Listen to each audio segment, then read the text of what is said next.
अलैहिस्सलाम आते हैं। उस पल आंखें देख रही होती हैं, कान सुन रहे होते हैं, लेकिन ज़ुबान जवाब देना बंद कर देती है, क्योंकि अब रूह को बुलाया जा रहा होता है। रसूल सल्लल्लाहु अलैहि वसल्लम ने फरमाया, नेक मोमिन के पास रहमत के फरिश्ते आते हैं। उनके चेहरे सूरज की तरह रोशन होते हैं। वे कहते हैं, ऐ मुतमईन रूह, अपने रब की मगफिरत और जन्नत की तरफ चल। फिर रूह पानी की बूंद की तरह जिस्म से आसानी से निकल जाती है। उस वक़्त चेहरे पर सुकून होता है, दर्द कम महसूस होता है, दिल को राहत मिलती है और रूह को जन्नत की खुशबू दी जाती है। लेकिन अल्लाह हम सब की हिफाजत करे। जब गुनहगार की मौत आती है, फरिश्ते सख्त शक्ल में आते हैं। वो कहते हैं, ऐ खबीस रूह, अल्लाह के अजाब की तरफ निकल। रूह गीले ऊन में कांटेदार लोहे की सलाख की तरह जिस्म से खींची जाती है। उस वक़्त हर नस में दर्द फैल जाता है, जिस्म कांप उठता है, इंसान चीख भी नहीं पाता। यही वजह है कि कुछ लोग मौत के वक़्त बहुत तड़पते हैं। रूह निकलते ही फरिश्ते उसे कफन जैसे कपड़े में लपेटते हैं, फिर उसे आसमानों की तरफ ले जाया जाता है। नेक रूह के लिए आसमान के दरवाजे खोल दिए जाते हैं, गुनहगार रूह के लिए दरवाजे बंद कर दिए जाते हैं। फिर रूह को वापस कब्र में भेज दिया जाता है, जहाँ सवाल जवाब शुरू होते हैं। 3 सवाल। तेरा रब कौन है? तेरा दीन क्या है? तेरा नबी कौन है? यही वजह है कि दुनिया में रहते हुए नमाज, तौबा और अच्छे अमल बहुत ज़रूरी हैं। ये वीडियो डराने के लिए नहीं, जगाने के लिए है। आज अगर सांस चल रही है तो ये अल्लाह की मोहलत है। कल जब रूह निकल रही होगी तब कोई मौका नहीं मिलेगा।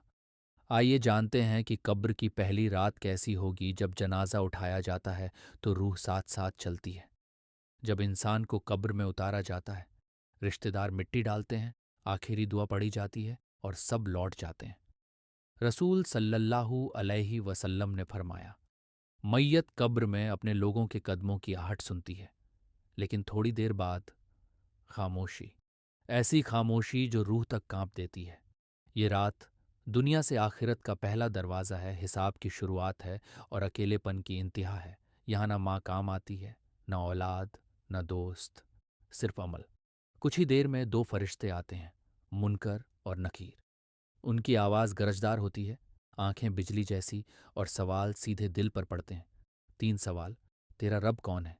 तेरा दीन क्या है? तेरा नबी कौन है? अगर इंसान नमाजी था, अल्लाह से डरने वाला था, सच्चा और नेक था, तो अल्लाह उसकी मदद करता है। वो जवाब देता है, मेरा रब अल्लाह, मेरा दीन इस्लाम, मेरे नबी मोहम्मद सल्लल्लाहु अलैहि वसल्लम। तब कब्र रोशन हो जाती है, जन्नत की हवा आती है, कब्र जन्नत का बाग बन जाती है और कहा जाता है, सो जा दूल्हे की तरह, क़यामत के दिन उठाया जाएगा। अल्लाह हम सब की हिफाजत करे। अगर इंसान नमाज छोड़ता था, गुनाहों में डूबा था, अल्लाह को भूल चुका था, तो वो जवाब नहीं दे पाता। वो कहता है, हाय मुझे नहीं पता। तब कब्र तंग कर दी जाती है, पसलियां आपस में मिल जाती हैं, अजब शुरू हो जाता है और केब्र जहन्नम का गड्ढा बन जाती है। आइए जानते हैं कि केब्र में 40 दिन तक क्या होता है। अक्सर लोग कहते हैं केब्र में 40 दिन तक बहुत कुछ होता है, लेकिन क्या वाकई दीन ने ऐसा कहा है, या ये सिर्फ हमारी सुनी सुनाई बातें हैं? आज सच जान लेते हैं, क्योंकि मौत के बाद की जिंदगी अफवाह नहीं, हकीकत है। आलम ए बरज़ख की हकीकत। मौत के बाद की पहली दुनिया, जिस दिन आंखें बंद होंगी, लोग कहेंगे खत्म हो गया, लेकिन असल में वहीं से एक नई जिंदगी शुरू होगी। उस दुनिया का नाम है आलम ए बरज़ख। बरज़ख का मतलब है 2 चीज़ों के बीच का पर्दा। इस्लाम में दुनिया और आखिरत के बीच की जिंदगी, मौत के बाद और क़यामत से पहले का आलम को आलम ए बरज़ख कहते हैं। कुरान में आता है, उनके पीछे एक बरज़ख है क़यामत के दिन तक। सूरह अल मोमिनून 100।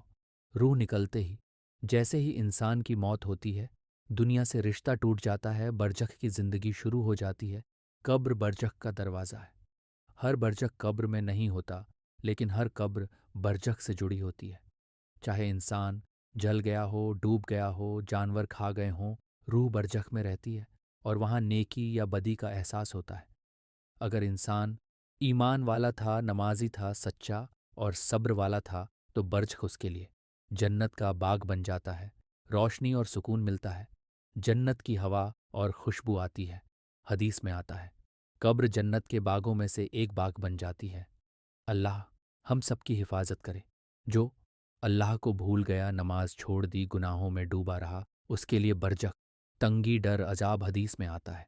कब्र जहन्नम के गड्ढों में से एक गड्ढा बन जाती है।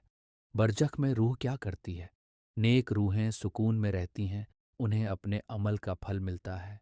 कुछ रूहों को जन्नत की सैर कराई जाती है। गुनहगार रूहें पछतावे में रहती हैं, राहत की उम्मीद करती हैं, लेकिन वापसी का मौका नहीं मिलता। क्या बरजख में 40 दिन का नियम है? नहीं, बरजख 40 दिन तक सीमित नहीं बल्कि कयामत तक रहता है। 40 दिन वाली बातें ज़्यादातर रिवायती और समाजी हैं, दीन की तय दलील नहीं। बरजख में राहत कैसे मिलती है? मरहूम के लिए फ़ायदेमंद अमल, दूसरों की दुआ, सदका जारिया, नेक औलाद की दुआ, इल्म जिससे लोग फ़ायदा उठाए हदीस। मरने के बाद इंसान के अमल बंद हो जाते हैं, सिवाय 3 के। अल्लाह हमें बरजख के अजाब से बचा ले, हमारी कब्र को रोशन कर दे और बरजख को हमारे लिए जन्नत का दरवाज़ा बना दे। आमीन। अगर वीडियो पसंद आए तो चैनल को ज़रूर सब्सक्राइब करें, लाइक करें, कमेंट करें और शेयर करें।